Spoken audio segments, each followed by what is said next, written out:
episode of the 10-Minute Bible. Hey, my friends, it's Matt. This is the 10-Minute Bible Hour podcast, and as you just heard by that song, this is another bonus episode. But it's a very important bonus episode because we just finished up the Old Testament. If you're listening to this in chronological order, we just got done with Malachi, the last of the minor prophets, and we are about to turn the page, one page, listen to it. That's it. Over to the beginning of the New Testament in the book of Matthew. Well, in between there, gosh, kind of a lot happens. There's a very significant gap in the resume right there. And in this bonus episode, what I want to try to do is fill in a little bit of that gap so that we are oriented when we step into Matthew, because otherwise it's going to be weird. Like, a lot has gone on. There are new names and new situations and new pressures, and people's heads are in a new place at this point. They're worried about new things. The religion that we've been tracking has evolved a little bit. So we got to lay the groundwork for all of this. The big significant empire when we wrap up the Old Testament is, of course, Persia. And again, of course, because you've been listening to this whole series with me, Persia took their power from Babylon. They displaced Babylon in 539 BC. Cyrus the Great, these are all names I'm sure are starting to really stick with you by now. Cyrus the Great defeated Nabonidus and his son, the last king of Babylon, and dethroned the Babylonian Empire for the title of the big dog of the ancient world. Well, Babylon, before that, had defeated the Assyrians in the late 600s BC. And Assyria, from before 600 BC, on back for a couple hundred years, they were the big intimidating empire that was constantly causing problems. And then along with all of this, you always have Egypt, way, way out west. They're on a separate continent. They got their own river. Everything just kind of works out there. They're a culture unto themselves. Every now and then they come out of hiding to go and have wars with people, or people go and attack them. But when you picture the Old Testament story and indeed the flow of the story of the ancient world, I think it's okay to put Egypt off a little bit by itself. And occasionally the Venn diagram of Egypt overlaps. There's a little shaded area with some of these other groups. But then your first mega empire in the ancient Near East, within spitting distance of Israel, is Assyria, and then Babylon, and then Persia. Now, again, Cyrus the Great is the first king of Persia. We see his name all over the Bible. Cyrus has a couple of sons who factor prominently. He's got Cambyses and Bardia. Cambyses rules for a little while and then dies under curious circumstances. Then his kid brother gets killed by Darius I before he ever really has a chance to get his feet under him. And then Darius I is the guy who solidifies the Persian Empire. He's also the guy who doubles down on Cyrus's mandate that the Jews should be able to rebuild the temple and the walls in Jerusalem and all of that business. Darius is a master administrator, and also he's got an eye for expansion. So he mixes it up with the Greeks way out west. This initiates a whole series of very famous wars that we've talked about a little and that you've heard about and you've probably seen movies about between the Persians and the Greeks. And because most of our movies are put together from the perspective of the West, Persia tends to look bad, Greece tends to look good. It isn't really that simple at all. But Darius doesn't have the best of time fighting against the Greeks, and he dies without getting them under control. That is, the Athenians and the Spartans, etc. And so his son, Xerxes, was like, you know what? I'm going to go finish that off. So in the 480s BC, now we're into about the time of Esther, well, exactly the time of that book, Xerxes goes and has another campaign against the Greeks, and it doesn't go particularly well either. This is the one where the Spartans under King Leonidas buy a bunch of time and hold off the gigantic Persian horde to buy time for the Athenians to set up their defenses under the leadership of politician and naval leader named Themistocles. And then Persia makes its way finally down to Athens, and they lose badly. And Xerxes has to go home. And there are a handful more battles But ultimately, Persia never is able to really get the Greeks under control. Now, Greece isn't like Persia. It's not a kingdom or an empire. It's a whole bunch of little independent city-states that come together to form these leagues that are bickery and uncooperative, and they do not have their business together in Greece at all. Their democracy is wildly inefficient. I mean, it's a new idea. They don't really know how to manage it yet. And so Greece is fun, and Greece is a powder keg of potential to disrupt the world. And the Persians saw that. That's why they wanted to nip it in the bud, but they couldn't. And so this lingering question as Persia gets into its golden age after the Greek wars is, will Greece settle down, or is that whole Greece thing going to come back to bite the rest of the world in the butt? I guess we're fixing to find out. Well, there are all these other great Persian kings who come along. Artaxerxes factors into the Bible narrative as well. There's some more infighting in Persia over who gets to be king next a couple of times. It's a great story that we're going to cover in more detail when we get into the book of Esther. But for now, we're going to fast forward a little ways from the era of Cyrus, then Darius, then Xerxes, then Artaxerxes, which takes us up into the mid-400s, the era of Ezra and Nehemiah, the rebuilding of the temple and the walls, etc. And we're going to fast forward to the mid-300s BC.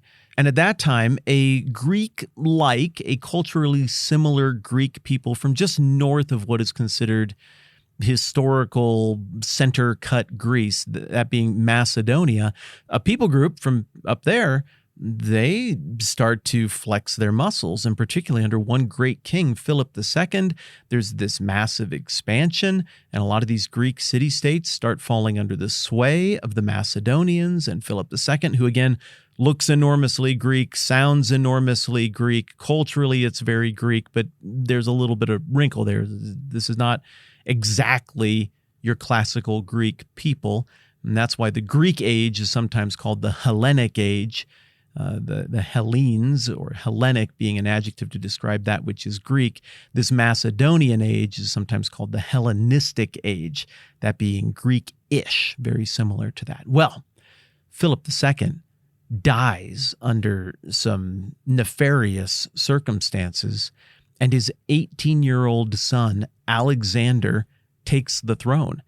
Alexander was personally tutored by Aristotle. He was personally trained in the art of war by all sorts of elite veteran generals and talented military minds, and he knew his dad had an eye for conquest, and, well, young Alexander has an even greater eye for conquest. So the first thing he does is he pacifies all these Greek city-states and brings them under his control. They don't like it, they push back, but between the reign of Philip II and Alexander, these Greek city-states become Macedonian for all intents and purposes governmentally. Well, now that that's done, Alexander's like, I'm not shutting this down. We got this ball rolling really well. Let's go see if we can settle that age-old score that we've still got lingering out there with Persia. They're dumber and weaker now. We should be able to take them. And so he grabs a whole bunch of Greeks, a whole bunch of Macedonians, and a whole bunch of mercenaries, which is an old Persian trick, and he starts marching east, following the route more or less that Xerxes had followed the other way to come and pick a fight with the Greeks 100 years and change earlier. Well, Darius III is the king of Persia at this point, and he is no strategic match for the military genius and courage of Alexander the Great, who whips him in combat repeatedly, with the battles of Issus and Gaugamela being two of the most famous in that campaign. On this trip, Alexander has a whole bunch of people groups who are like, yeah, we're kind of done with Persia anyway. We'll side with you now. Included on that list are the people of Jerusalem. They welcome Alexander. They don't put up a fight. I don't know. Apparently, the people of Jerusalem could read the writing on the wall and understood that this Alexander thing was happening. The age of Persia was passing. And so they fall under the sway of Alexander. Alexander takes Egypt and sets up a city there that, hey, surprise, is called Alexandria. You probably saw that one coming. And then he turns his attention back toward the east and starts marching toward Babylon, Persepolis, Susa, the old historic capitals of Persia. And long story short, Alexander wins at every turn, is unsatisfied just conquering Persia. So he goes and tries to conquer a bunch of the eastern allies of Persia, all the way as far as India. Ultimately, it gets a little bit tiring. He comes back to Babylon, and as a young man of only 33 years of age, he has succeeded in his goals. He conquered the entire known world, or pretty dang close to it, and he spread Greek culture and language and intermarriage everywhere. He seeded the whole world with Greek culture. He Greekified everything, and the world would never be the same. Right after that, he died, and he didn't name any heir or anything. He just died. And so now he's got a bunch of these elite generals who've been traveling all these years with him. They're all great at administration. And they're like, I guess we should just carve it up. And so they do. And you end up with 3 or 4, depending on what period of time you're looking at, pretty significant mini empires that come out of the great empire that Alexander only briefly held. Well, initially, the people of Jerusalem are governed by the general Ptolemy and his descendants, the Ptolemies or the Ptolemids. They are headquartered in Egypt, and as a result, you start to see Jewish culture and writing flourishing now in really 3 different big geographic centers. They're still back in Babylon and in Persia, because not everybody left when Cyrus the Great said they could. So you got a bunch of Jewish culture there. Then you obviously got a bunch of Jewish culture in Jerusalem because, I mean, there's a temple there. They're conducting sacrifices, obviously. But also because of the boundaries of the Ptolemid Empire, there are increasingly more and more Jews and academic Jews in Egypt. Now, there'd been a Jewish presence there for a really long time, and it gets super interesting, and I want to chase it down. In Upper Egypt, there were a couple of little enclaves, and maybe that'll be an episode that I do at some point on my YouTube channel. But we see this big influx of Jewish presence and Jewish thought and Jewish culture to Egypt after the age of Alexander. Things aren't perfect under the rule of the Ptolemids, but things are definitely not perfect when the Seleucids, which is another empire descended from Alexander's generals, the Seleucids from Syria, wrest control of Jerusalem and Israel away from the Ptolemids, and they are much more committed to the Greekification of everything like Alexander had been. And so they start inflicting culture heavily on the Jewish people. Think about it. The Jewish people are very distinctive.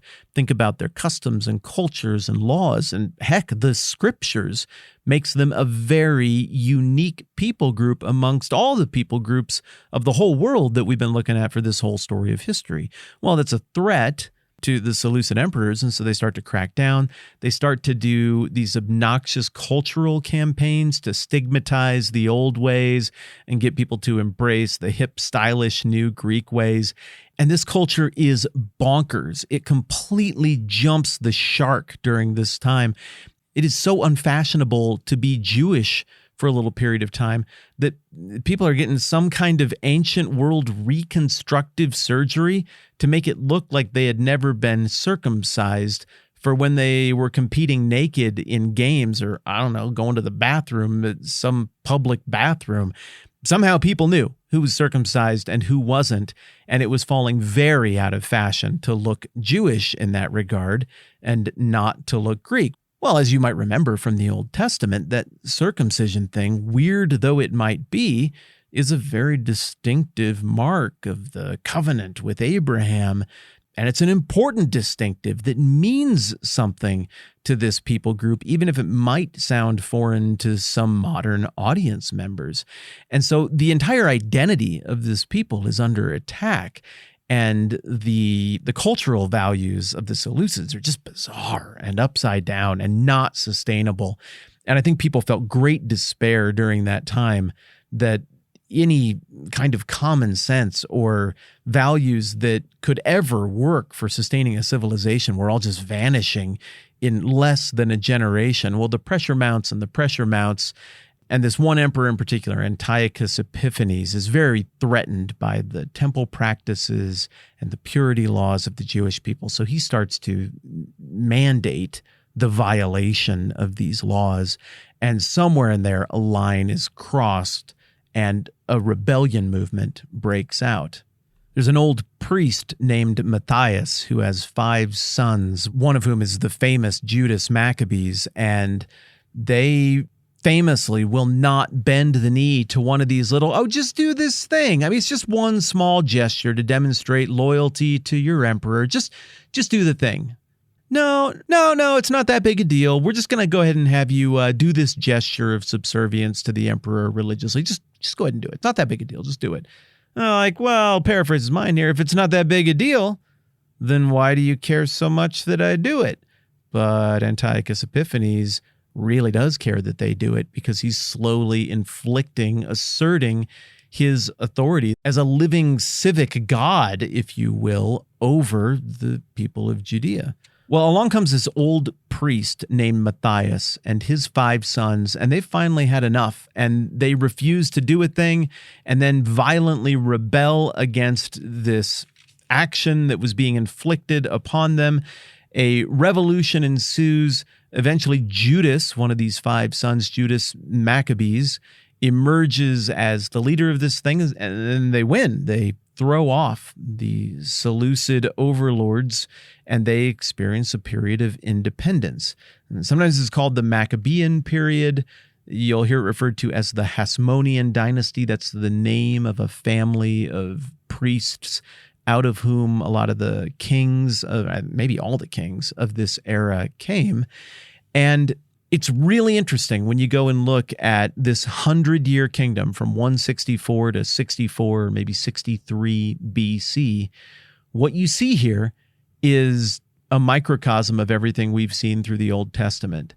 The government doesn't work. The kingdom doesn't work. It's corrupt. You could write a book called Third Kings and just make it about the Hasmonean dynasty, and it would read like all of the calamities of First and Second Kings that you're familiar with. And the exact same thing happens in terms of international politics that happened back in the Old Testament that caused the Northern Kingdom and Southern Kingdom to collapse. They can't keep their business together well enough, so they have to start depending on these foreign powers, these outside authorities to make it work. And Rome is the significant authority at that time. So finally, in the 60s BC, the prominent leaders, the nobility of the Hasmonean kingdom appeal to Rome and are like, hey, could you just come straighten some things out here? We're having some internal management problems. And it's unclear how much help they actually wanted. But if you invite somebody like Rome to come in and sort out your stuff, they're not going to give back power a minute or two later. That isn't how governments work. Once they have the power, they keep it until that government falls or collapses, with very few historical exceptions. Well, who the heck is Rome? I mean, I'm just dropping this name like we should all know what we're talking about. So let's hit pause here in our story at 63 BC with the very end of the corrupt and failed Hasmonean dynasty and go back and figure out where Rome factors into all of this. Okay, Alexander the Great is doing his thing in roughly the 340s BC. Rome predates that by a long ways, but Rome doesn't really come up in terms of the big picture of what's going on in the march of historical empires until pretty late in the game because they're so far west. The Italian peninsula is forever villes away from all of the stuff that we're looking at in the Old Testament. It's way beyond the influence of most of the Greeks. There are some Greek colonies on the Italian peninsula and on Sicily. There's a significant Greek colonies there. But this little town of Rome, situated on 7 hills, is not that big a deal. But the story of Rome, going back to the 700s BC, is one of one little tribe beating the neighboring tribe, and then beating another neighboring tribe, and then beating another rival tribe, and just gradually winning every single fight, including fights against itself, to grow to this station of massive importance. Eventually, they control the entire Italian peninsula, and then they become rivals with the larger Mediterranean or Western Mediterranean world, and they start fighting with North Africa, a people group from modern-day Tunisia called the Carthaginians. And so by the time Alexander the Great has conquered, quote, all of the known world, there's this little miniature world way out west that has been left unchecked to grow and to develop a complex set of laws, a complex government, and to defeat its enemies. Gradually, in the 2nd century BC, the 100s BC, that is during the age of the Hasmonean dynasty in Israel, these upstart Romans accomplish what the Persians could not. They conquer mainland Greece. There's still some resistance there from Greek and Greek-ish types all the way into the 1st century, a few decades before the time of Jesus. But Rome is growing unchecked. And these little leftover empires of Alexander's generals, they're all failing. They're all collapsing under the increased pressure of Rome, with the exception of the Ptolemies in Egypt. They palled up with Rome, and that bought them a whole lot of time. And under that increasingly expansive might of Rome, all of these empires that were born out of Alexander's generals are starting to fade and go away, with the exception of the Ptolemies in Egypt. They buddy up with Rome. Egypt becomes the breadbasket of the Roman Empire, and they become very, very linked historically for a big chunk of time here. So by the time the wheels are coming off of the Hasmonean dynasty in Israel, Rome has conquered stuff all the way up into Britain. It has control of France. It has control of the Iberian Peninsula, that's Spain, and out toward Portugal. It's got North Africa. It's got pretty much all of Greece. It's got Egypt. It is a monster of an empire, and it has its eyes pointed east. Well, there are a couple of great political leaders at this time who you've probably heard of. Pompey is one, and Julius Caesar is the other. Pompey is the guy who shows up to go and, quote unquote, help out the Hasmoneans, who were having a tough time with some flailing leadership over there. And when Pompey shows up, he's mystified by the way the Jews think about the sacrificial system. And so he just goes into the Holy of Holies while he's there and is like, what's going on here? And that is a big deal because he doesn't die. And in the Old Testament, if you went and messed with that kind of thing, you died. And remember, there's this question coming out of the Old Testament about the presence of God. Where is it? Is it with his people already, as we saw hinted at by some of the minor prophets we've looked at? Is it lingering somewhere else and the presence of God is going to return and dwell in the temple? Is it dwelling in the temple right now?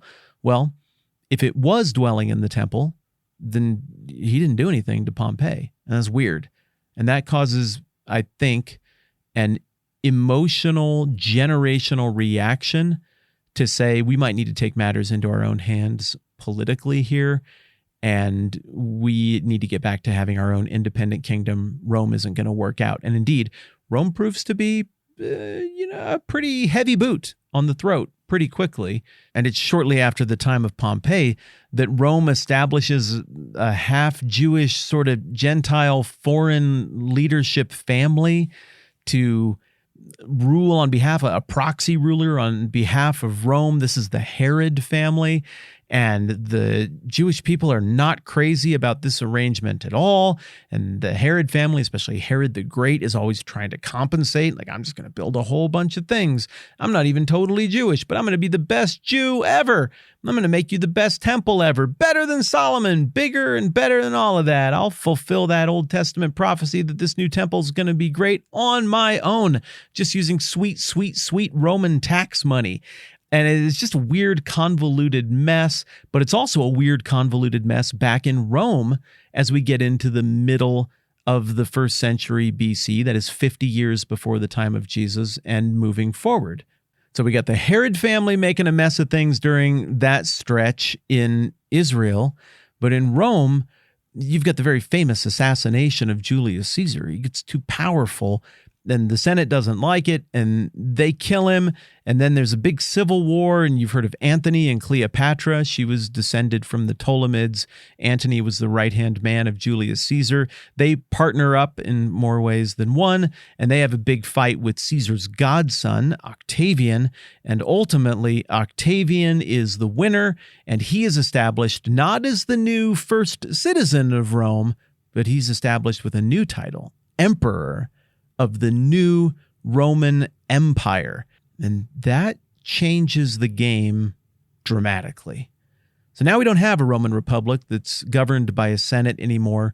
We really do have one guy who's at the head of everything, though at times the Roman emperor is going to play along with the Senate for the sake of placating the wealthy and the nobles, but really it's the emperor from here on out. Well, fortunately, Octavian, or Caesar Augustus as he comes to be known, is a pretty competent emperor.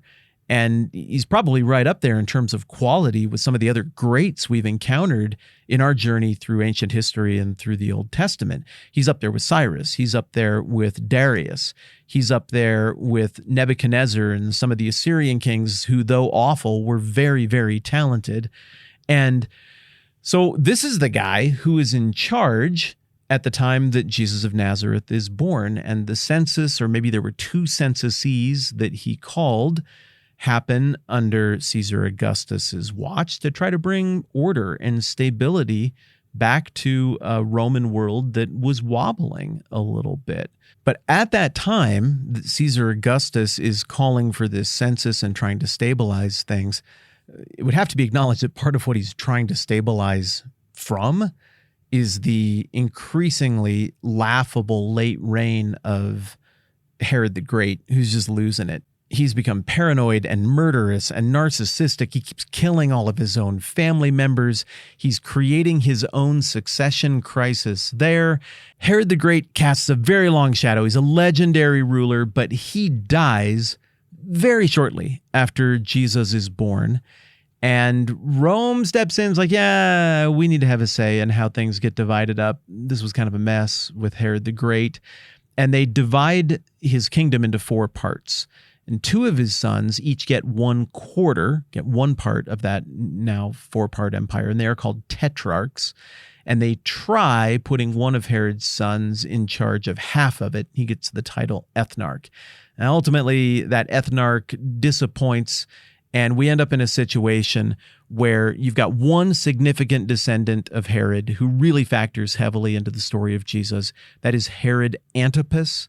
He's the guy who Jesus was on trial before. He's in charge all through the life of Jesus.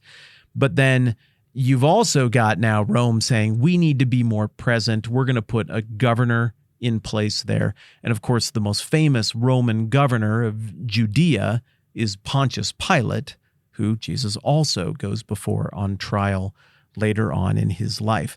So by the time we turn the page to the book of Matthew, which recording the birth of Jesus means it's starting somewhere around 4 or 5 BC, probably, we are in a situation that looks nothing like where we left off with Malachi. The Persians have come and gone. Alexander the Great has come and gone. The generals of Alexander have come and gone. The Hasmonean dynasty, the revolution has come and gone.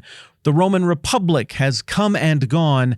And now this new Roman Empire that everyone's intimidated by, that seems willing to rule with an iron fist, especially in testy, difficult, problematic Judea and its neighboring northern province, which is also full of Jewish people, which is Galilee. These 2 spots are tricky in the eyes of Rome, and so they're going to come in hot and heavy to make sure things are under control with these Jewish people.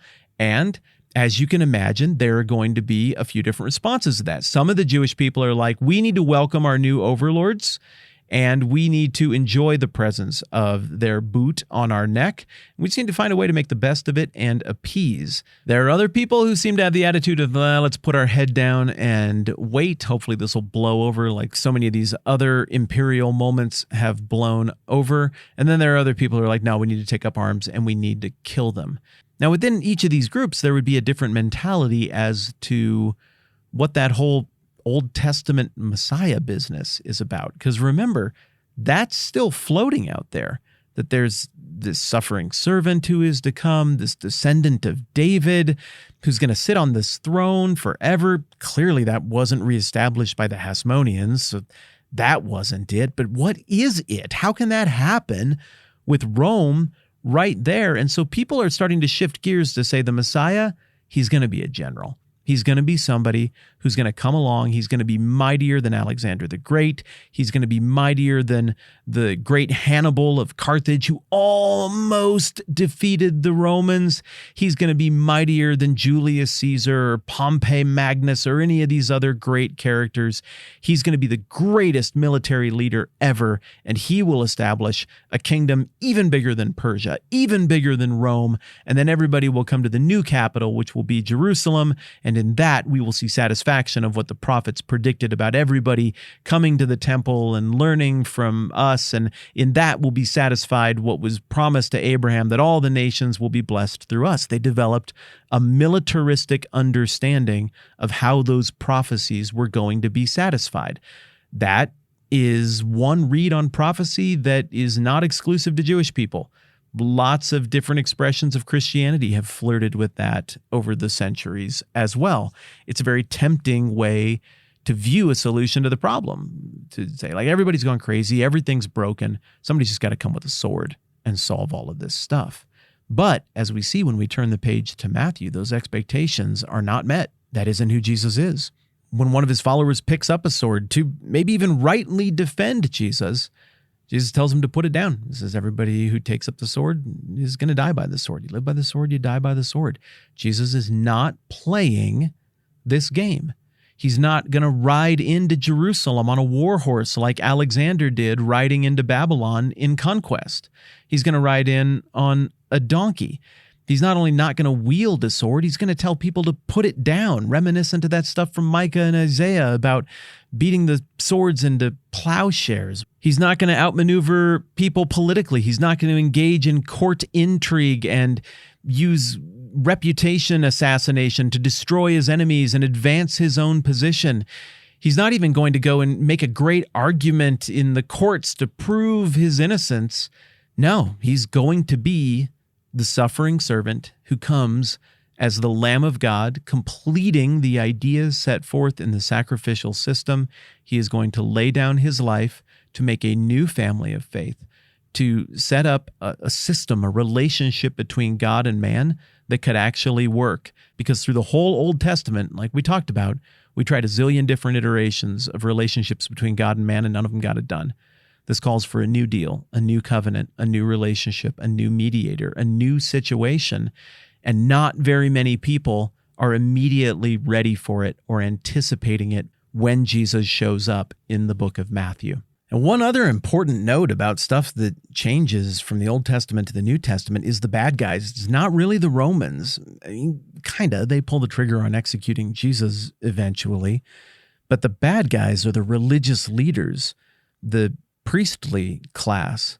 They don't think Jesus is the Messiah. They don't think that's what a Messiah is supposed to look like. They think that certain controlling regulations and even an expansion of the rules laid out in the Old Testament is the best way to please God, to earn his favor, and to bring about the changes they hope to see.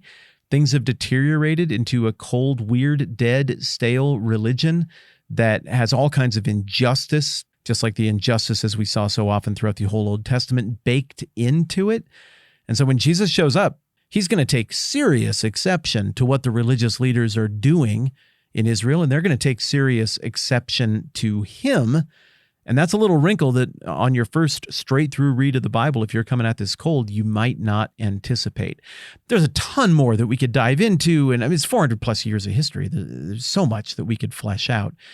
But hopefully that's enough to fill in the gaps in this one little turn of a page and get us ready for the world that we're about to walk into as we meet Jesus of Nazareth and see this culminating moment in God's redemptive plan. And even though I just got done doing 800 episodes on this book, I, for one, am very excited to turn the page, and even if it's just for one day, get back in touch with our old friend Matthew next time around. All right, I'm Matt. This is the 10 Minute Bible Hour podcast. Let's do this again soon.